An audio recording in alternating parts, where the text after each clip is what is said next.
မင်းကလေးတယောက်အချစ်စနစ်တွေ့တဲ့အခါဖြစ်ပေါ်လာမယ့်ခံစားချက်များအချစ်ဆိုတဲ့အရာဟာမင်းကလေးတယောက်ရဲ့ဘဝတစ်ခုလုံးကိုပြောင်းလဲစေနိုင်ပါတယ်တကယ်လို့အခုဖော်ပြမယ့်အချက်လေးတွေဟာတင့်စီမှာဖြစ်ပေါ်နေပြီဆိုရင်တော့တင်းဟာအချစ်စစ်ကိုပိုင်ဆိုင်ထားတဲ့သူပါနံပါတ်1ကမ္ဘာပေါ်မှာအလားဆုံးလို့ခံစားမိတယ်အချစ်ကိုတွေ့ရှိသွားတဲ့အချိန်မှာတင်းရဲ့အနှုတ်ဘက်ဆောင်တဲ့ခံစားချက်တွေအလုံးဒီပါပျောက်ကွယ်သွားပါလိမ့်မယ်ဘာကြောင့်လဲဆိုရင်သူများကိုချစ်တာရောကိုအချစ်ခံရတဲ့အခါမှာရောအလိုလိုပျော်ရွှင်ပြီးကိုယုံကြည်မှုတွေပိုတိုးလာပါတယ်အလိုလိုနေရင်းနဲ့ကိုတင်ဟာကဘာပေါ်ကအလားဆုံးမိန်းကလေးတယောက်လိုခံစားနေရမှာဖြစ်ပါတယ်နံပါတ်2တင်မှာချီတဲ့အပြစ်အနာစာတွေကိုချစ်တက်လာမယ်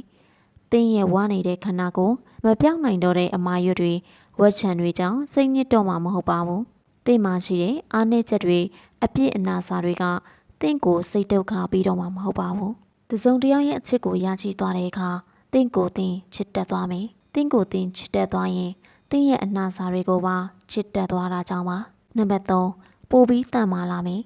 အချစ်စစ်ဟာလူတစ်ယောက်ကိုအပေါင်းပတ်ဆောင်တဲ့အာရင်တွေကိုပေးပါတယ်တင့်ရဲ့ဘဝကိုပိုပြီးကောင်းမွန်စေမယ်ဘဝကိုပိုပြီးစ조사ချင်လာမယ်အရာရာကိုစိတ်အားထက်သန်စွာလှုပ်ဆောင်ချင်လာမယ်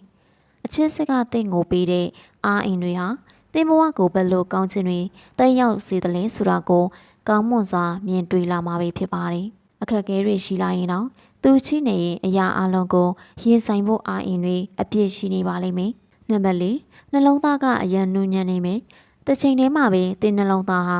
နူးညံ့ပျော်ပြောင်းလာလိမ့်မယ်။အရင်ကဘလောက်ခက်ထန်တဲ့သူပဲဖြစ်ဖြစ်အချစ်စစ်ကိုတွေ့တဲ့အခါနှလုံးသားဟာနူးညံ့သွားပါလိမ့်မယ်။တခါတလေကြရင်အံ့ဩစရာကောင်းလောက်အောင်နှလုံးသားကခံစားလွယ်နေမယ်။အချစ်စစ်ကိုတွေ့သွားရင်အသေးကွဲဖို့ရခိုင်နှုန်းလဲပိုများသွားပါတယ်။နံပါတ်5တစ်ဖက်လူရဲ့နှလုံးသားကိုလည်းတာဝန်ယူတက်လာမယ်။အရင်ကကိုလှုပ်ချင်တာကိုလှုပ်နေတဲ့သူက